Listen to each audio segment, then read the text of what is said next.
Le film commence en montrant un couple de touristes. La fille s'appelait Hyder et elle était venue en Australie avec son groupe pour visiter. Mais comme ils avaient trop dormi, le groupe les avait laissés derrière et était parti. Profitant de cela, ils vont au bord de la mer pour vivre l'expérience Shark Edge. Être enfermés dans une cage et descendus dans l'eau afin de voir les requins de très près. L'homme qui organisait cela s'appelait Tucker et il avait appelé cette activité Tucker Experience. Au début, il n'était pas là, donc le couple a parlé à un de ses amis qui leur a dit que Tucker voulait se reposer quelques jours et ne pouvait pas les emmener. Mais juste après, Tucker arrive lui-même. Il semblait très enthousiaste et dit « Comment je pourrais ne pas vous emmener?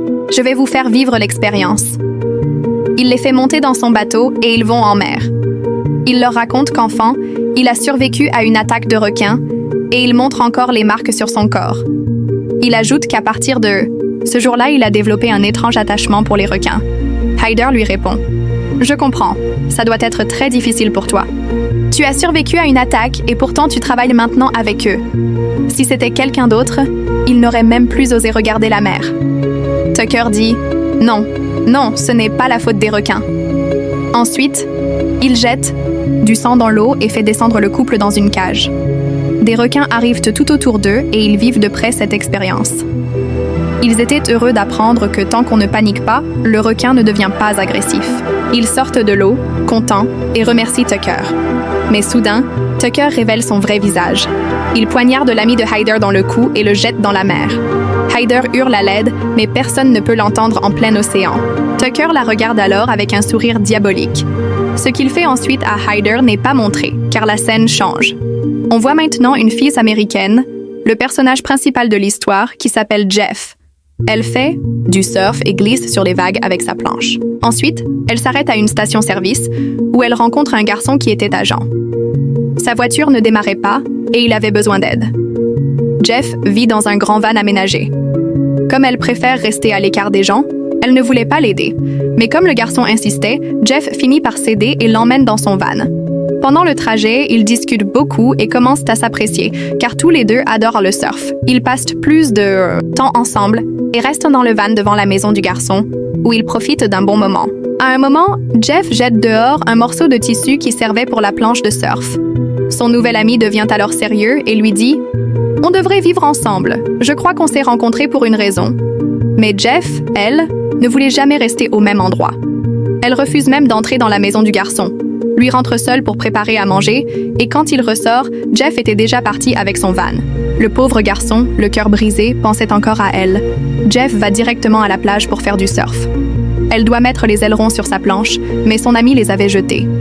Elle commence donc à les chercher dans un camion garé à côté. Ce camion appartenait à Tucker, qui arrive maintenant par derrière. Il lui donne les ailerons, mais pendant la conversation, il essaie aussi de lui faire révéler des informations importantes, comme si elle était seule ou accompagnée. C'est seulement après qu'il pourra passer à son plan suivant.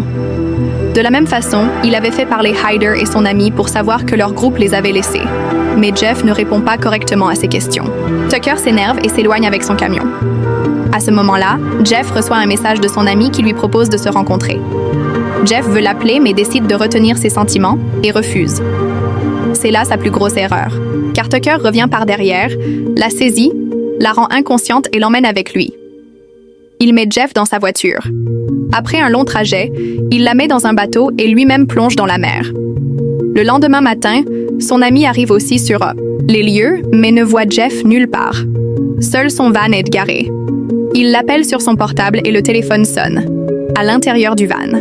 En réalité, Tucker a encore été malin. Il a jeté la planche de surf quelque part dans le van pour que tout le monde pense que Jeff s'est noyé. Pendant ce temps, quand Jeff reprend conscience, elle se retrouve dans une pièce sous le bateau.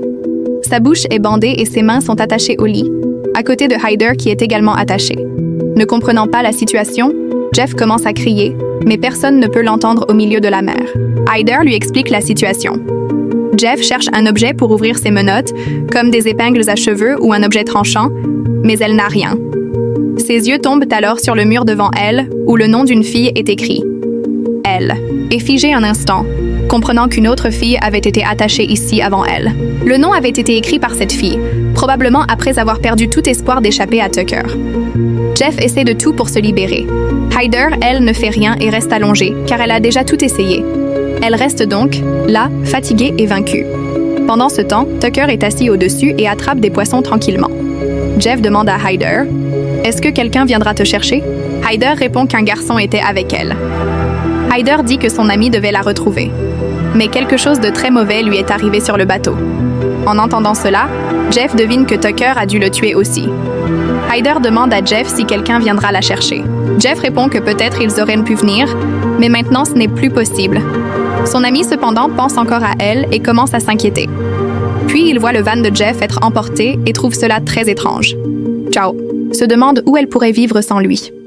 Son inquiétude grandit, alors il va directement au poste de police et commence à chercher Jeff. Pendant ce temps, après avoir lutté toute la nuit sans pouvoir se libérer, Jeff est assise, désespérée. Elle remarque alors un fil dans les vêtements de Hyder et essaie d'ouvrir ses menottes avec ce fil. Mais Tucker arrive avec du pain et de l'eau. Comme il fait très chaud dans la pièce, Hyder boit rapidement l'eau. En voyant qu'elle se cache avec le drap, Tucker commence à se méfier.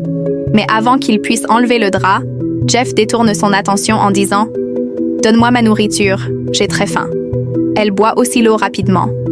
Tucker part alors, après l'avoir un peu effrayée. Après son départ, Jeff essaie encore d'ouvrir les menottes, mais ses yeux se ferment. Tucker avait mis de l'anesthésiant dans l'eau.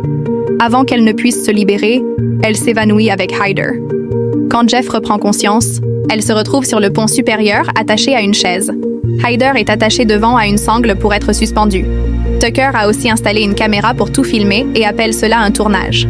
Il coupe les cheveux de Hyder et lui parle de manière bizarre. Il dit que Dieu n'est pas au-dessus, mais en dessous, dans l'eau, parlant des requins. Il explique que les requins ne sont pas mauvais, mais les humains le sont car ils tuent les requins. Ensuite, Tucker met du sang dans l'eau et les requins viennent. Il laisse Hyder dans l'eau avec une corde. Mais le sang fait enrager le requin qui attaque Hyder, déchire son corps et la tue. Tucker filme sa mort. Jeff, terrifié, écrit son nom et celui de Hyder sur le mur en pleurant. Elle remarque aussi que beaucoup d'autres noms de filles sont écrits là. Tucker est donc un tueur en série qui a tué de nombreuses touristes. Les preuves sont des cassettes vidéo montrant les morts de ses filles, avec un cheveu de chaque. Victime sur chaque cassette. La cassette de Hyder est ajoutée à la collection et la prochaine sera celle de Jeff. Dans la mer, on voit les restes du corps de Hyder flotter, une scène très douloureuse. L'ami de Jeff cherche encore sur la plage après le surf et trouve la planche de Jeff, ce qui l'inquiète encore plus. La nuit, Tucker revient avec de l'eau et un lit pour Jeff, mais Jeff, en colère, pousse le plateau et lui dit « Tu te prends pour un requin? Non, tu es juste un ver fou. » Tucker s'en va furieux. Jeff brise un seau pour fabriquer une arme pointue car elle sait que Tucker reviendra. Tucker tente de l'injecter avec un anesthésiant, mais Jeff le frappe avec son arme pointue. Il tombe et elle prend rapidement les clés pour se libérer et s'enfuit. Tucker réussit cependant à lui injecter un anesthésiant dans la jambe. Jeff monte sur le pont et essaie de demander de l'aide avec la radio, mais personne ne répond. Elle voit un bateau et crie pour attirer l'attention, mais une fête sur ce bateau rend sa voix difficile à entendre. Tucker revient. Jeff jette sa caméra dans l'eau pour qu'il ne puisse pas filmer sa mort et saute dans l'eau pour atteindre le bateau. Elle s'évanouit en chemin. Tucker la rattrape et la rattache au bateau. Il part chercher une nouvelle caméra, pensant qu'il ne peut pas tuer Jeff sans enregistrer sa mort. Pendant ce temps, la police cherche Jeff. Son ami, inquiet, regarde les vidéos de CCTV du parking et voit le camion de Tucker près du van de Jeff. Il reconnaît le logo de Tucker Experience, trouve l'adresse et arrive enfin au bateau. Il entend Jeff crier, brise la porte et la retrouve. Jeff est heureuse de le voir. En même temps, Jeff était surprise de voir comment son ami avait pu la retrouver sans aucun indice. Même si c'était impossible, surtout qu'elle l'avait quittée et qu'il ne savait rien d'elle. Mais ce que son ami avait dit s'avérait vrai. Ils s'étaient rencontrés pour un but spécial. Zafar lui demande de monter rapidement chercher quelque chose pour qu'il puisse se libérer et appeler la police. Son ami commence à monter en appelant la police. Mais malheureusement, Tucker arrive et le capture.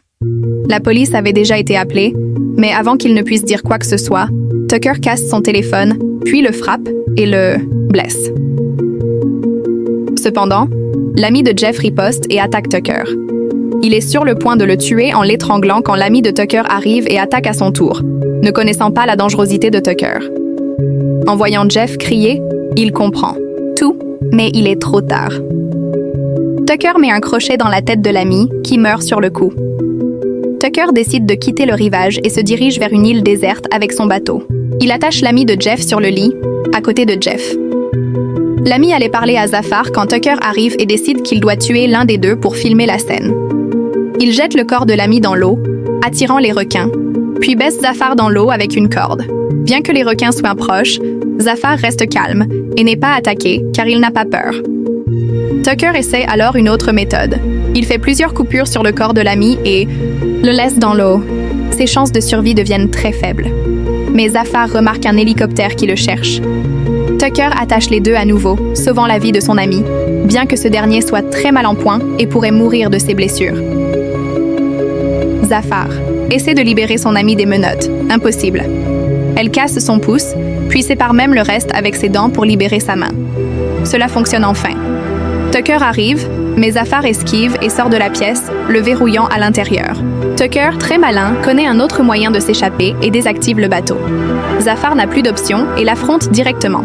Après un long combat, elle saute dans l'eau pour rejoindre l'île où se déroule un mariage. Son bras saigne, il y a un requin dans l'eau et Tucker la poursuit en bateau, mais elle continue de nager vers l'île.